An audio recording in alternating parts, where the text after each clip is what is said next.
অনেকেই এসে বলেন, পেটে আলসার হলো কিনা কিভাবে বুঝবেন? পেটে আলসার হলো কিনা এটা বোঝার জন্য আপার জিআই এন্ডোস্কোপি বা নল ঢুকিয়ে একটা পরীক্ষা করে দেখতে হবে যে আলসার আছে কিনা পেটের ভিতরে। আচ্ছা, বাইরে থেকে বোঝার উপায় আছে কিনা? বাইরে থেকে তো একদম কনফার্ম হওয়া যাবে না।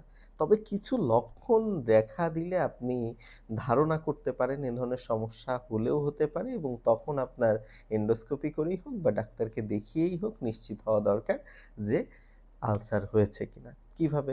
যেমন ওই যে অ্যাসিডিটি বাড়লে যে সিম্পটমস গুলা হয়, বুক জ্বলা, হার্টবার্ন, যেমন গলার মধ্যে কিছু বেঁধে থাকা, ঢেকুর ওঠা, ওই অফেন্সিভ বা টকটক একটু ঢেকুর ওঠা, কিছু খেলে পেটে ব্যথা করা, যেমন খাবার সাথে সাথে পেটে ব্যথা হওয়া।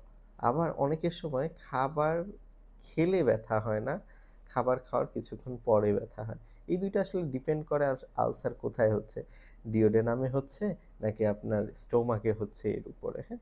সো খাবারের সাথে দেখা যাচ্ছে যে ব্যথার যদি সম্পর্ক থাকে, বুক জ্বলা ভাব থাকে, হার্টবার্ন থাকে, অনেকদিন ধরে গ্যাসের ওষুধ খাচ্ছেন বা গ্যাসের ওষুধ খেলে একটু রিলিফ থাকে, অ্যান্টাসিড খেলে একটু ভালো লাগে।